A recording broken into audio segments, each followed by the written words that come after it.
It is my obligation now to sentence you as follows. You'll be adjudicated guilty of robbery, sentenced to 15 years in the Florida Department of Corrections.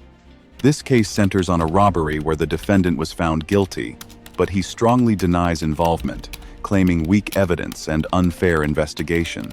He argues no one identified him, and key evidence was missing or misleading. Despite his explanation, the judge remains firm and focused on the law, showing little sympathy. The prosecution highlights his past violent crime, pushing for a harsh sentence. In the end, the judge delivers a strict 15-year punishment, emphasizing accountability over doubt. Jaden Devon Larry, and this is case number 23-4199. And we're here today on the sentencing. The jury has returned a verdict of guilty as charged of robbery and failed to make any special findings. Is that correct? The state and defense ready to proceed to sentencing? Judge, one of the issues when the verdict was returned was whether it was a true verdict because there was no special findings. Based upon the research that I was able to locate, and I think Mr. Sullivan came with the same case law that I did. It stands for the lowest robbery. So we did look at that. So I think he's to be sentenced on a simple robbery, which is a second-degree felony. There was no enhancements filed. No, it was. I did, Your Honor. I did file notice to seek the violent habitual felony offender. I'm not going to be doing it this time based on the case law earlier. There's some dispute about whether there needs to be a jury finding of those things or not. So out of an abundance of caution, I will not be proceeding forward on that.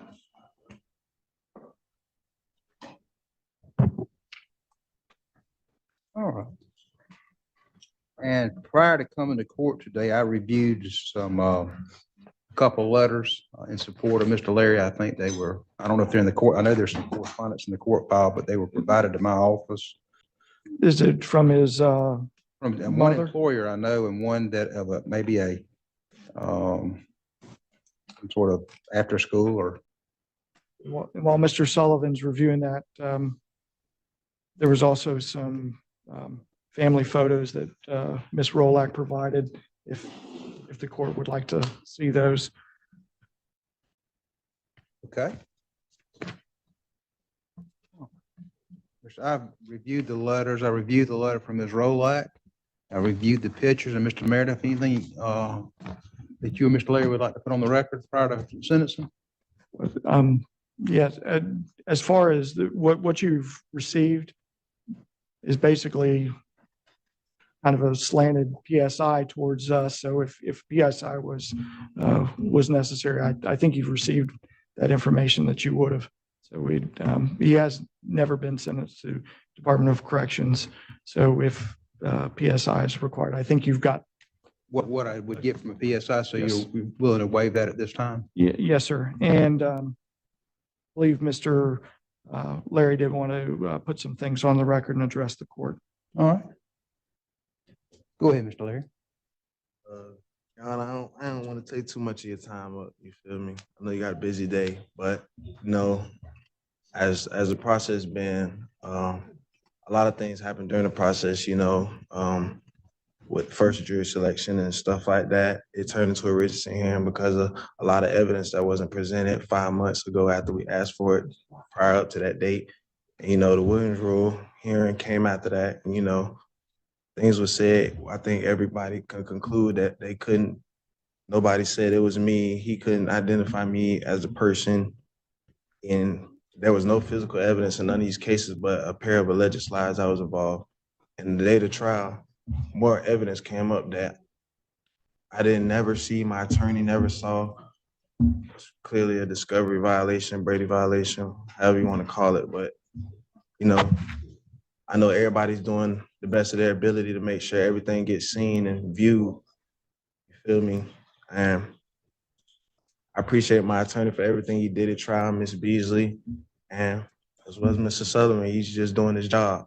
You feel me? And but a lot of things with the witnesses, I was expecting one to be here. She didn't show up, but I guess she got denoted or whatever. I didn't know all this to the last minute, but even at trial with the detectives saying they couldn't ping my phone, and they did ping my phone. They had a search warrant for all of this. They did a tower dump, stage 1 and stage 2. I was never in the location. So it was just a lot of stuff that was said at trial that was actually false. And you feel me about the hitting licks thing. I was never talking about licks. My girlfriend's name is Lex. That's probably why he said what he said. Oh, I didn't know. That's what it sounded like. I never said that. I never gave any admissions or any involvement or any knowledge of the crime that was being committed. So in the process of all this happened, a lot of stuff that I didn't agree on, a lot of stuff that I felt should be objected on, even the speculations of the robber hopping into the vehicle that was never seen, never happened. And it was just a lot of stuff. But Your Honor, I appreciate everything Mr. Meredith did. You know, I appreciate everything Mr. Beasley did. You know, everybody just doing their job. You do what you do to the best of your ability to be fair and impartial. And I want to thank my mom and my girl for being here as well. And everybody else. Mr. Meredith? I respect the jury's verdict because they sat through it, but I do respectfully disagree with their finding. As Mr. Larry pointed out, you are familiar a little more deeply than the jury was because of the Williams rule hearing and then hearing the testimony at trial. Mr. Larry made no admissions. The DNA on the slide was a mixture. There was never an identification of Mr. Larry as being the person that robbed the Dollar General October 18th. Hold it down just a little bit, okay?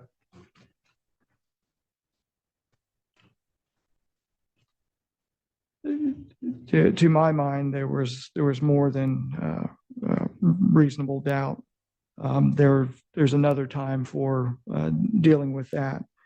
The state has shown me a score sheet which appears correct, where the lowest permissible sentence is 25.5 months.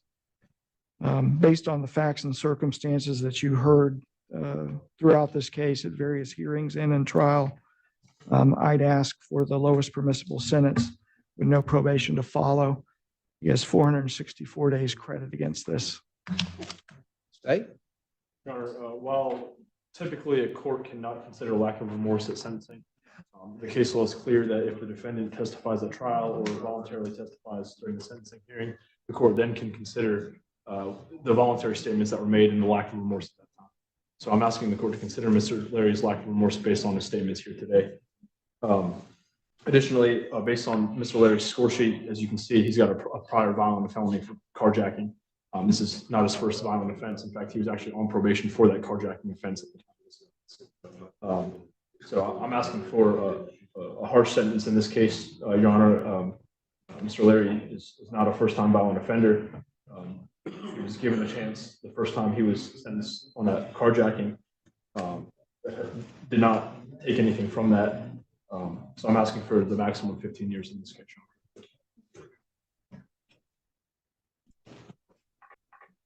All right, this time, Mr. Larry, a jury of your peers has found you guilty of strong arm robbery.